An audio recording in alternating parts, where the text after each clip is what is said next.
And welcome back. Our conversation, as we mentioned prior to the commercial break, is with the spokesperson for the Toledo Alcaldes Association / the Maya Leaders Alliance. And this, of course, has to do with the latest developments in respect of the Maya land rights issue down south. That being said, we have joining us virtually from Mountain Pine Ridge, we have with us Christina Cock. Good morning, Christina. Good morning. Okay, so let's first of all begin by catching up with what has been taking place. I know that on Friday there was a press conference that was held by the MLA and the TAA in respect of what's been taking place. And of course, preceding that was the cabinet brief in which the government has essentially said that it has given its approval for the FPIC protocol. And of course, you guys have raised your strong objections as to what happened there. For the sake of our viewers who may not have been in tune with what's been taking place, can you give us the background as to where we are now and how we are where we are? Okay, sure. You know, the Maya people of southern Belize have been very adamantly trying to get the government of Belize to implement the 2015 Caribbean Court of Justice order, which affirms their rights to their lands and resources in the 41 Maya communities. Now, back in 2018, we were able to advance to the point of developing a roadmap, so to speak, a framework in which we would implement the decision. One of the points of that agreement between the government of Belize and the appellants was that we would develop a free, prior, informed consent protocol.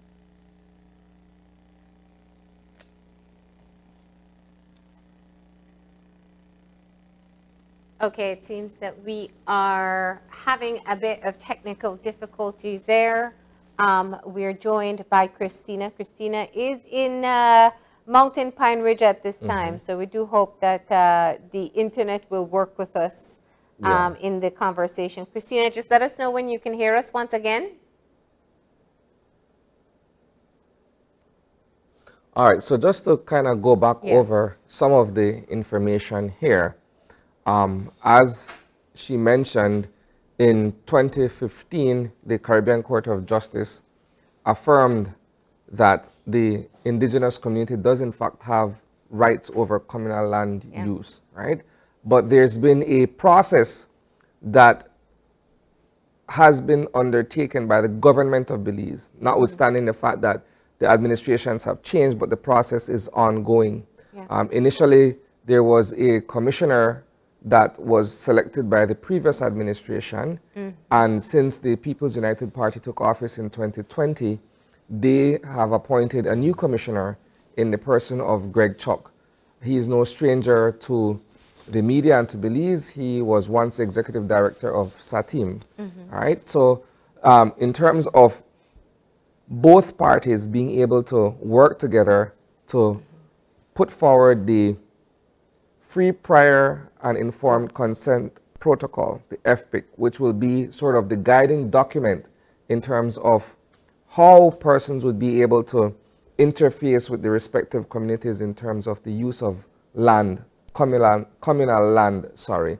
And what's been interesting about this, as they've mentioned repeatedly, it's a fight that has spanned over 30 years, right? And so you look at the history of it, Marlene, from persons such as Julian Cho, who are instrumental in bringing awareness to the plight of the Maya where land use and rights are concerned, to now people like Pablo Miss and Christina and the broader membership of the Toledo Alcaldes Association. Well, you gotta put that there for context, but the broader picture also shows you that there is controversy over this particular matter. Not only in the past with the government of Belize itself, but there seems to be sort of a polarization within the Maya community itself. And with that, we have Christina back on the line. We got an opportunity to set the backdrop for the conversation there, Christina. But you were saying? Well, thank you, Sunny, for stepping in with the context. The context is important, right? I want to just put on the record that this struggle is not just about an FPIC protocol. The present concern over the FPIC protocol is not in isolation. And I say that because there has been a pattern of this government to reverse and change everything that has been done with the past administration. However painstakingly slow that was, there has been some advances. And, you know, the Maya people have really invested in trying to get something done over the last 7 years. One of which I was talking about is the 2018 implementation agreement, where we built a roadmap for implementation. This included developing an FPIC protocol, and the FPIC protocol had to be mutually agreeable to both parties. Unfortunately, in the last, this past week, as you see, the government has unilaterally submitted an FPIC protocol to the Caribbean Court of Justice without any further discussions with the Maya people. In fact, they've gone so far as changing the commencement clause, which used to read that both the parties, the appellants and the government of Belize, would have to sign this agreement for it to take effect. They have now changed that clause to say that this consent protocol takes effect upon the filing to the Caribbean Court of Justice, which, you know, without any consultation with us on the revisions, the recent revisions, they basically have, in an ironic move, completely disregarded the free, prior, and informed consent of the appellants, and they've pretty much closed the door to undertake any further discussions with us.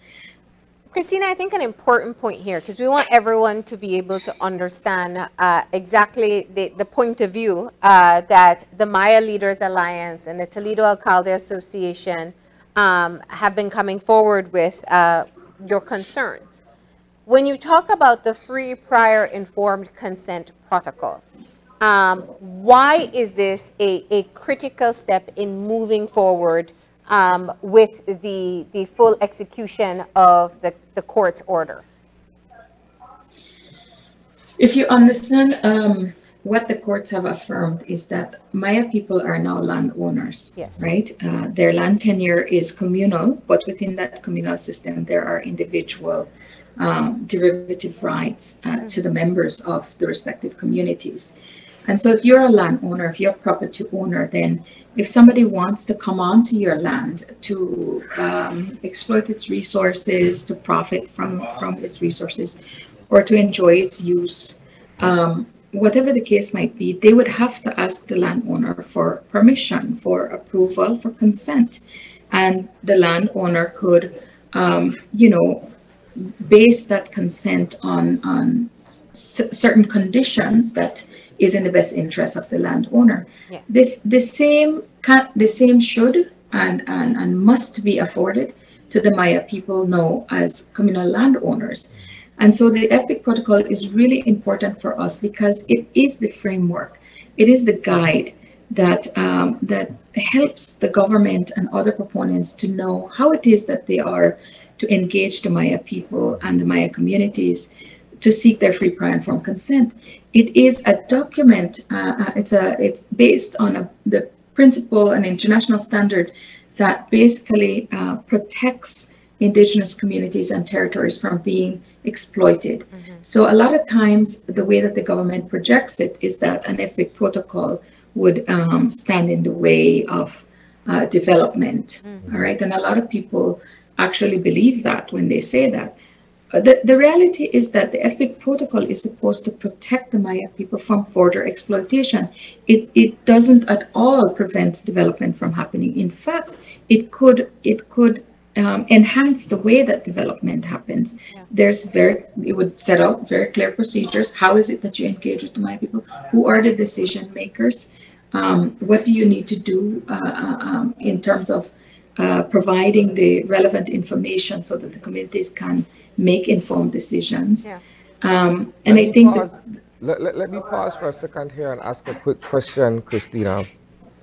How important is the Toledo Alcaldes Association as a representative body and the Maya Leaders Alliance in terms of this particular process and its engagement with the chair of the commissioner, the commission, and of course the government of Belize? They are very important, Isani. As you know, this is not the first time you're hearing about the Toledo Alcaldes Association, although it caught me by surprise that the government seems to want to now define what Maya institutions are, because I did see the press release that was sent out by the minister and by the commissioner, and I was very surprised that they took the position that, you know, they, as far as they're concerned, they say they don't believe that a Maya institution, governance institution exists. Well, it is not, the belief of the government is irrelevant. It's not what you believe.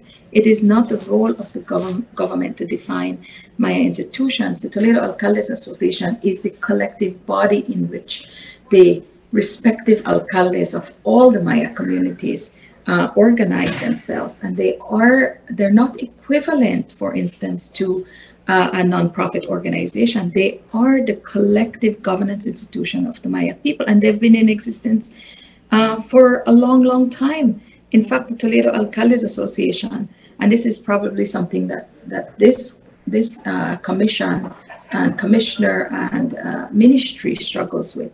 The Toledo Alcaldes Association have championed the Maya land rights struggle for the last 30 years.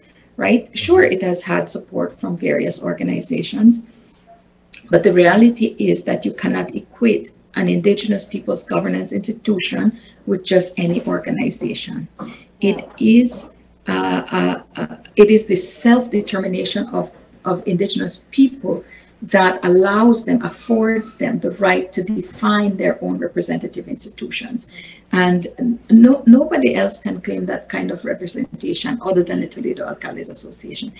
Each and every alcalde is elected by their communities to represent them, to listen to them, to be an ambassador to the decisions that the community itself has made.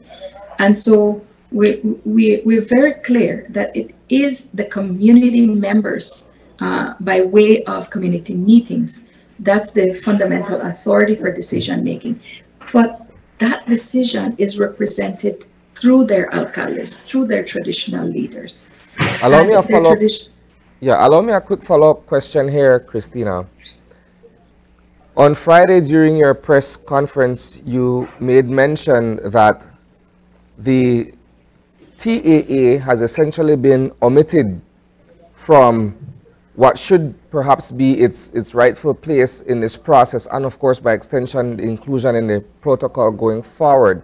You see this as a grave insult to the work that the Toledo Alcaldes Association has been doing, as you've mentioned, for the past 30 years. Can you expand on that for us a bit? Absolutely. So the Toledo Alcaldes Association is not trying to make decisions for the respective communities. In the protocol, the way that they were included was basically to define that the Maya people have their own representative institutions. We also used the Toledo Alcaldes Association in the protocol to say that, for instance, if a development came to the south and it would affect multiple communities, right? Rather than go to, let's say you're drilling for oil and you wanted to go to, you say, you know, I'm only going to drill for oil in Laguna Village, but the mere activity of drilling for oil is going to have adverse impacts on multiple communities, not just Laguna Village. And so then you would have to consult and engage with all the affected Maya communities. And how are they organized? How do you do that? Yeah. Well, they have a collective representative institution, the Toledo Alcaldes Association. And that is the medium through which then you would provide the notice and the request for a preliminary meeting. That is the organizing body that would bring the affected Maya communities together. Yeah. But what we see is an erosion of that. And it's not the role of the government to decide how we want to organize ourselves. If that is how the Maya communities want to organize themselves, then the government has to respect and honor that. But what we see is an attack, an assault on the Toledo Alcaldes Association, and an erasure of any mention of them in the document at all. And so the way that the government then misleads and frames it is to say that, well, the Toledo Alcaldes Association, the alcaldes themselves want to make the decisions on their own. That is not so, but there are consistent meetings of the Alcaldes Assembly where they discuss matters that affect all the communities broadly. And then they take that back to their respective communities, and the community themselves make their decisions, and it's represented at the assembly through their alcaldes. No, that's not to say that the system is perfect, but it is a system that has sustained the Maya communities for a long, long time, and it is the way that Maya people describe their governance institution. Yeah.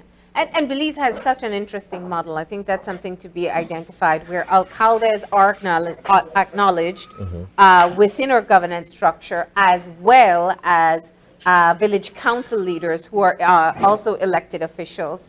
So let me come back to this for a second. The concerns being raised by the free and prior informed consent protocol submitted to the CCJ by the government of Belize is several things that you have identified. One, we're talking about the exclusion of the Association of Alcaldes, the Association of Maya village leaders. But there's also the consideration that, in fact, who from the Maya community was consulted in the final draft of the protocol that was submitted. We're not sure, right? We don't know who they consulted. They are saying that they consulted. They certainly did not consult the Toledo Alcaldes Association and the Maya Leaders Alliance.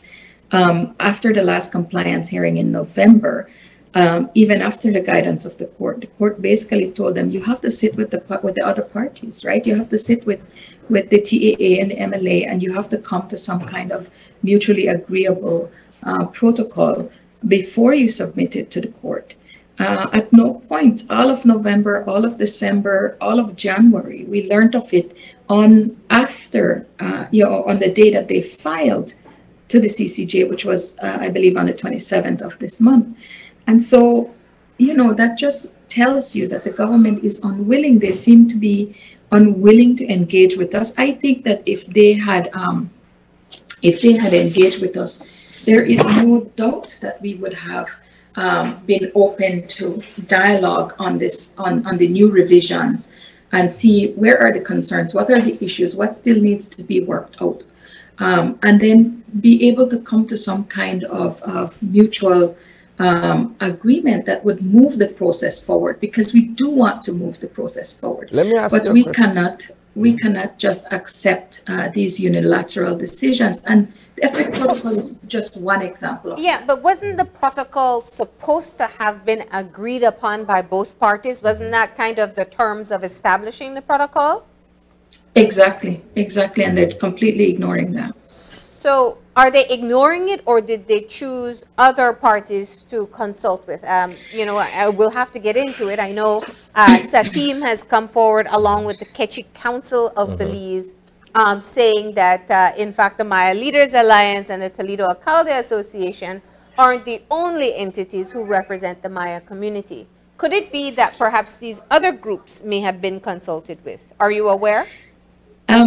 Let me put it like this, Marlene, and yes, we do have to get into it. And I would like to be very, very, very pointed in how I get into it. Basically, this is an attempt of the government to undermine the Maya people's rights to determine their own institutions, all right? It is like this. If I were to come to you as the government and say, you know what, I am going to negotiate with you. We've been in court for 30 years now, and you have been, of course, the party on the other side. But when it comes to the implementation now, I want to make sure that the leader of the opposition is the one that is right there with you, making the decisions. And I want to see that you have consulted every single member of your constituency before we make this decision. Essentially, that is what is happening. These organizations, let me talk first about the Toledo Maya Cultural Council. You know, the Toledo Maya Cultural Council historically was a very powerful organization, did a lot of work in the beginnings of this social movement under the leadership of Julian Cho. They championed the Maya movement in the mid-1990s. Unfortunately, after Julian's passing, there became a void in leadership. You will recall other leaders took on for some time, including Mr. Valentino Schall, including Mr. Alfonso Cal. And so you will see that a lot of leaders took it on. Unfortunately, as is the case with many grassroots organizations like that, it really is dependent on how active the leadership is, resources that are available to them. The TMCC became dormant for a long, long time. The TMCC became non-existent, right? And the same is true for the Kekchi Council of Belize. These organizations have been dormant for more than a decade, and they haven't been part of the continued movement. What you will see is that the Toledo Alcaldes Association, because it is not an NGO, they've remained with their people. The alcaldes have been consistent. They have been the ones really maintaining the continuity of this struggle on behalf of the Maya people. And then you will see new organizations, including the Juliancha Society, who have continued to support the Toledo Alcaldes Association, but by no means are the organizations that are at the fore. It is the Toledo Alcaldes Association. You have organizations like SATIM, who, as far as I know, every time, and Mr. Chuck and I sat on the same side for many, many years and led this movement together. And for all those times, every time we've asked what SATIM's position is, we have always consistently been told that they are not a predominantly Maya organization, and therefore they are not a member of the Maya Leaders Alliance. The Maya Leaders Alliance used to be an alliance of Maya organizations, all right? But the Maya Leaders Alliance is not static, it's dynamic. We're responding to the realities of our times. And so the Maya Leaders Alliance has gone through a lot of the transformation over the years, when we saw that many of the organizations, when we went to court, for instance, many of the organizations that still existed in 2007, when we took the first case, basically told us, you know what, this is too controversial. We cannot sign on to this lawsuit. Let me break including organizations like the YCT, organizations like the Toledo Cacao Growers Association. There were many. And so what was left was the Toledo Alcaldes Association. And they have been the ones, the parties, the appellants to this case, who have continuously maintained their leadership. Allow me to break for a second here, Christina. And I know that I've asked you this question on another forum before, but again, I'll ask for the sake of the persons who are watching.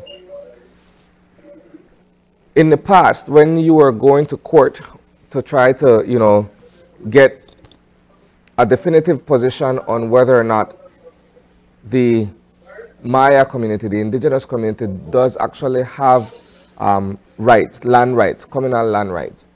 There was a point where you were being pretty much asked to prove your citizenship or your status as actual Belizeans and not necessarily persons who are coming over from the Guatemalan side of the border. I can recall that from the previous administration.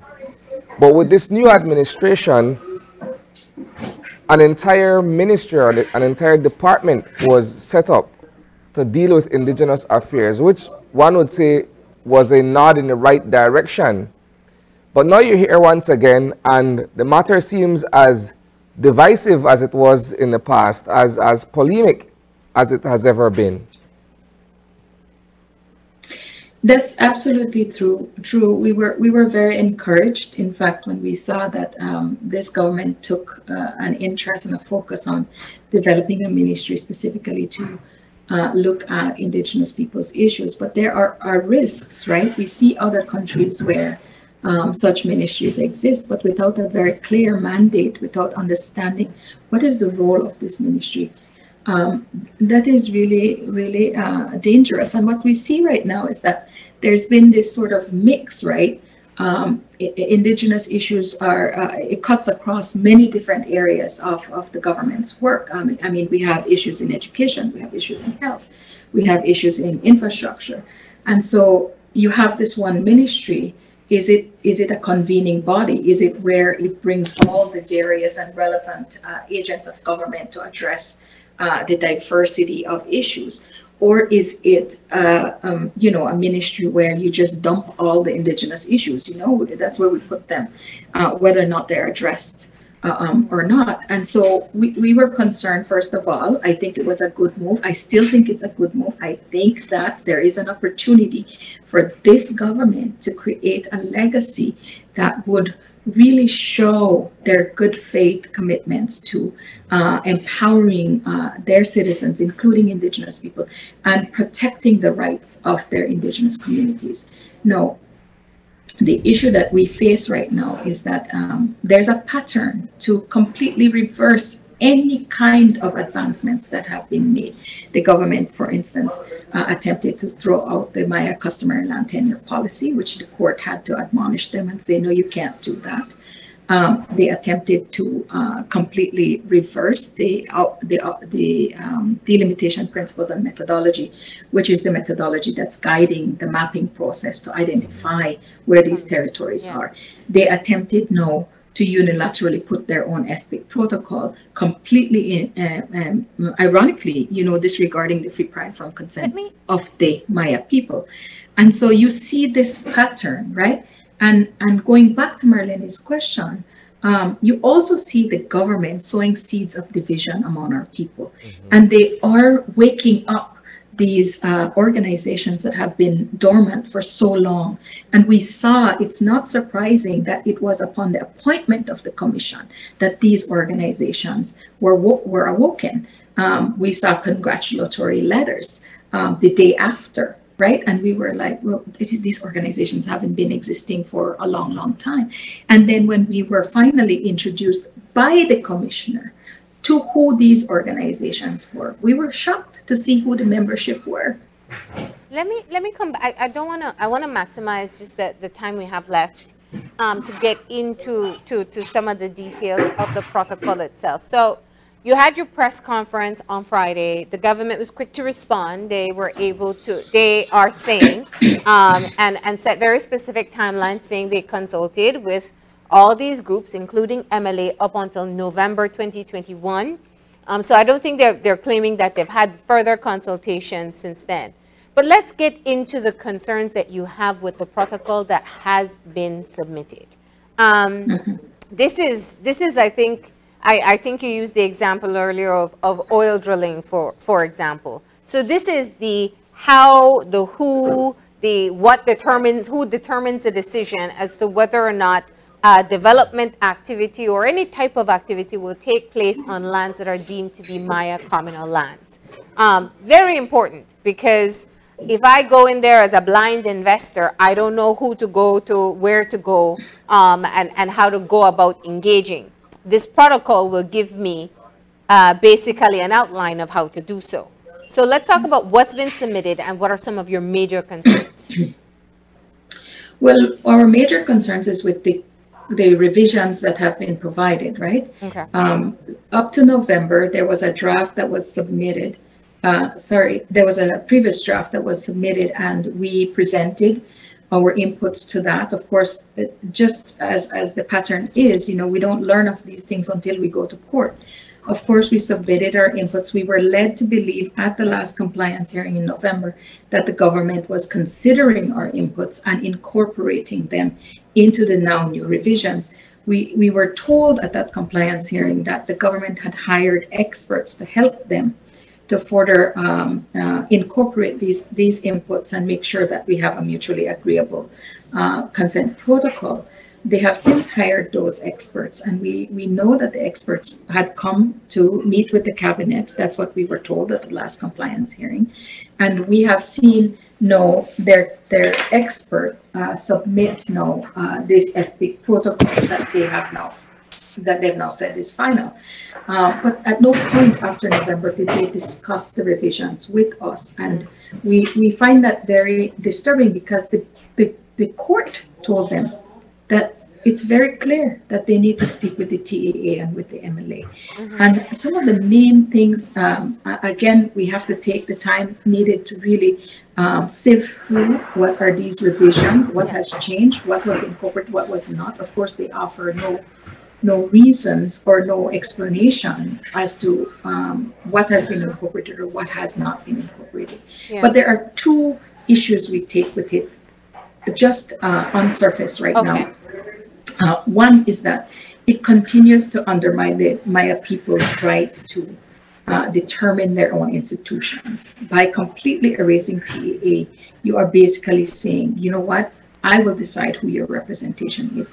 And by substituting where the MLA once was in the document to read supporting organizations or supporting entities, that is so vague. That could be anybody, right? And it is a further erosion then, or an undermining of the people's right to choose their own representatives. If I could just get a moment of clarity there. Is it that this terminology of supporting institutions can that be used to include the Toledo Alcaldes Association? Or is there a greater concern that these smaller and newer associations will also be included? I'm trying to get clarity as to what, perhaps there is an opportunity for the TAA to be included in this terminology, in this term that's used. You see, but it's not about an opportunity to be included, okay? The TAA is a part of the Maya communities. It is an organ of the Maya communities. It is their governance institution. It's not just an organization, and so it cannot be equated to other organizations. Of course, the Maya people should reserve the right to bring in their own technical, legal, experts at any given time during the consultations, during talking to any developers. They have that right, and that is where supporting entities would be included, including SATIM if they wanted to support a community. But that is not the same as a people's governance institution, right? And the principle of free, prior, and informed consent, the United Nations Declaration on the Rights of Indigenous People, where it comes from, at the center of free, prior, and informed consent is a self-determination, and self-determination allows Indigenous people to name their own representative institution. And what that means then is that the system that has existed with the Maya people is through the Toledo Alcaldes Association, through the Alcalde system. And that is just not coming out in the documents at all. In fact, it is being completely removed. Well, as the press release says from the government, we do not believe that there is such collective governance system of the Maya people. Customary governance is based at the village level, and as such, the authority to make decisions resides solely in meetings convened by village members and not a collective or association. So we don't disagree that the decisions are made at the village meeting. That is what the protocol says, and that part of it we agree with. A substantive part of the protocol we agree with, but it's a 20% that they're trying to change. That could really be dangerous for the Maya people. So when they say we do not believe that there is a collective governance institution, what you are basically telling people is this, and this is the divide and conquer that is very dangerous. We are stronger together than we are apart. And so if you want to go and talk to individual villages and you want to separate them from the way that they collectively organize, then you stand a chance of really exploiting them, right? That's the risk that exists there. The FPIC protocol is supposed to be a safeguard. It's supposed to protect indigenous people from further exploitation. And one way that it does so is when you're able to talk to all of us together. We get all the same information, because what we have seen in the past, US Capital, for example, used to go to communities, tell one community one set of things, go to another community and say, oh, the other community don't agree. And, we've already agreed to certain things. You're the last one you should agree to. And so you see, we have very different windows of opportunity for exploitation, and that is not the spirit of FPIC. FPIC is supposed to protect from these kinds of exploitation.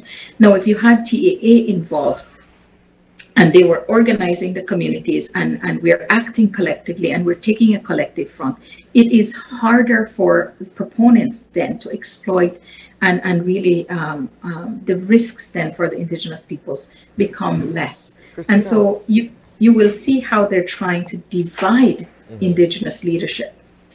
Christina, you've made it very clear, and the release has also highlighted the fact that once the document, having received the approval of the government of Belize, is filed with the CCJ, it becomes the official FPIC document for use.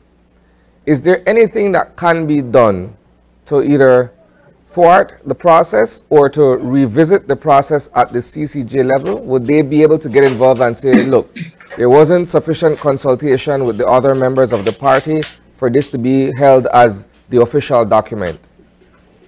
Absolutely. I don't think the CCJ is going to accept what the government has unilaterally offered.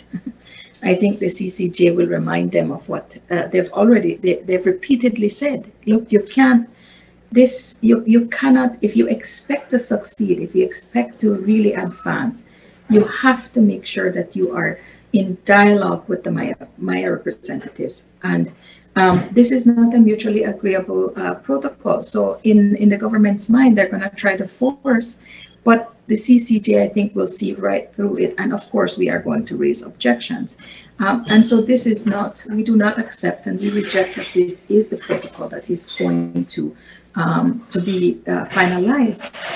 We are reviewing it at the moment, and we are going to provide to both the government and the court our inputs on the new revisions.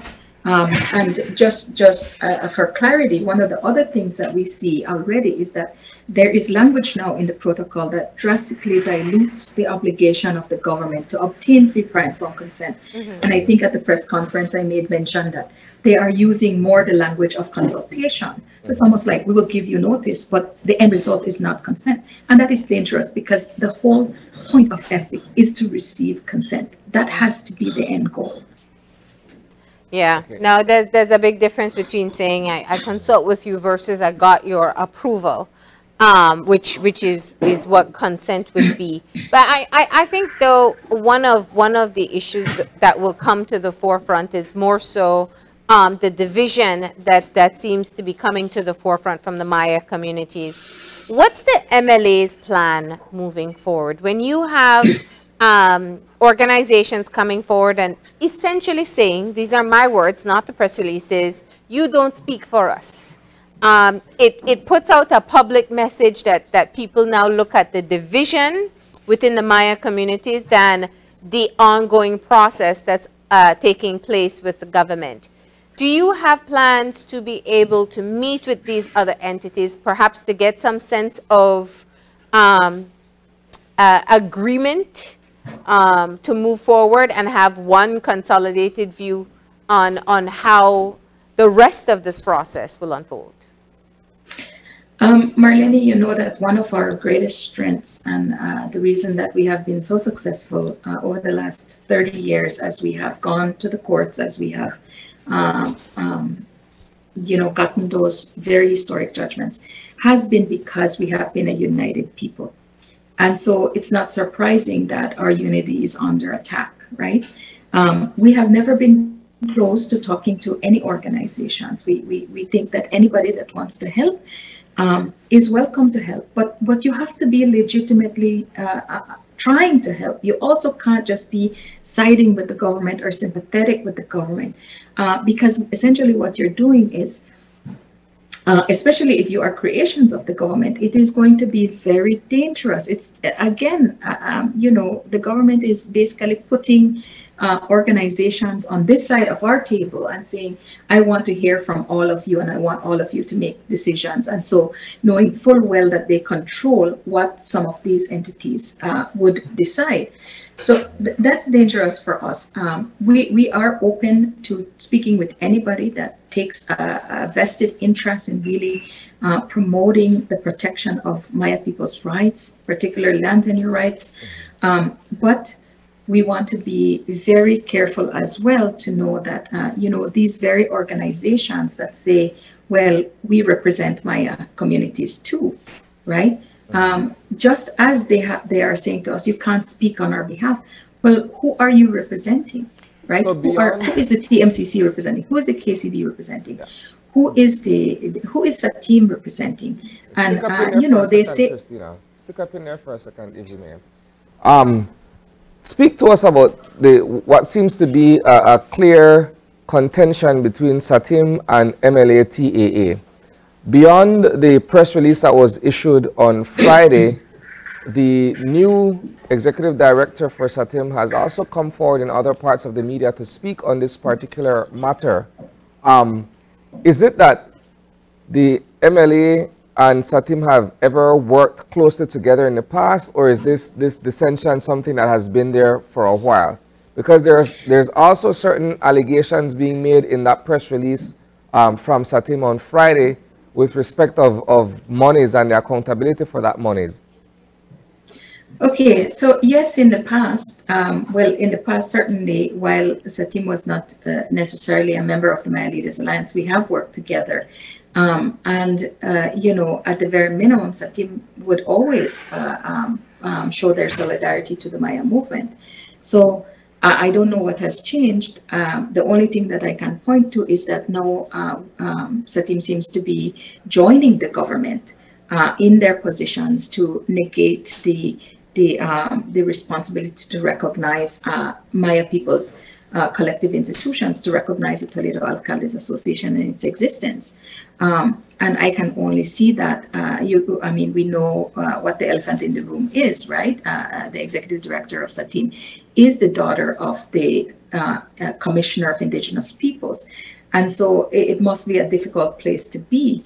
At the same time, it is not to say that we wouldn't be open to working with Satim, but we have to be very clear that the Toledo Alcaldes Association is not equivalent to an organization like Satim.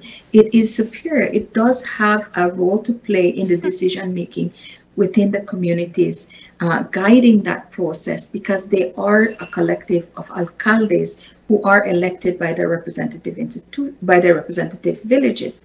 No, Satim can't claim that kind of representation. Neither does the JCS. And I know that things were said about the JCS as an organization. For the last 5 years, we have been acting on the request of the Toledo Alcaldes Association as the secretariat of the Toledo Alcaldes Association. And so we carry the fiduciary responsibility to make sure that we are fundraising, to make sure that we provide the necessary human, financial, and technical support, including legal support, to the Toledo Alcaldes Association. And so, yes, we do have a project, a grant, after the government told us that they didn't have any money and that's why they can't implement. We committed to fundraise for the implementation of this consent order. And we were successful in doing so. We have been able to get the land tenure facility to provide the necessary funding for the mapping that is ongoing in our communities, and necessary funding to support the implementation. And that is, by way of contractual agreements between a donor and an organization. And Satim knows very well how this works. So for them to say, well, you had to ask Satim permission, or you had to ask these, newly woken up organizations before you can accept or sign a contract. Listen, we have many donors as NGOs, and they know how it works. And so the beneficiaries are, of course, the Maya communities and the Toledo Alcaldes Association directly. So, we expect that from the press release on Friday, the government did say that the minister and the commissioner would be addressing the media. We're awaiting further information from them. Just from your perspective, do you think this is going to be yet another matter that will have to be resolved by the courts? Or are Absolutely. you able to work out a solution with the government and the commission? I think with the the bodies that exist right now, presently, who are charged with the responsibility to move the implementation along on behalf of the government, that is the commissioner and the ministry. If it remains that these are the bodies that will continue to act to try to move this along, I think that we have reached an impasse. I think that we do need an intervention from the court. I look forward to their press conference. I just received a notification that they're having their press conference at 11 o'clock today. And so I would like to listen in and see what the good minister and what the commissioner has to say with regard to their latest move. But for sure, the Maya people will put out a statement in response to what we will hear, because I imagine that there's going to be a lot of well, I don't want to preempt what they're going to say, but I know that we will have to respond to it. That said, I think that it is important that the broader government of Belize looks at the implications this will have on their relationship with the Maya people. The Maya people are losing very quickly the confidence in the government. We are losing trust. It's already a volatile situation, and our people are becoming very, very impatient. And so, we always want to promote amicable solutions, friendly relationships with our government. We're always open, but we see some obstruction, and we think that this government has to make the Maya land tenure implementation a priority, a real priority, and take a concerted effort to really put the pieces in place. I would encourage them to come back to the table with us, to take it seriously, and to bring the decision makers, because it can't continue to be this way. We spent 7 years with the previous administration. Now a whole year has passed with this new administration, and we're still in the same place. We're still stuck. Well, Christina, as you said, the government will be providing further information from their perspective this morning. And of course, we appreciate hearing from you directly your concerns about the protocol that has been submitted, and also responding to the allegations being made. Thank you so much, and I'm sure we'll hear from you again. Thank you as well. It's a pleasure to be on your show, and I look forward to another invitation. Thank you so much, Isani and Marlene. All right. And with that, we are going to go ahead and take a break. When we come back, it is to kick off the Chinese New Year, El Año del Tigre. Okay. Well, we'll figure out how to say that in Chinese after the break, so please stay tuned.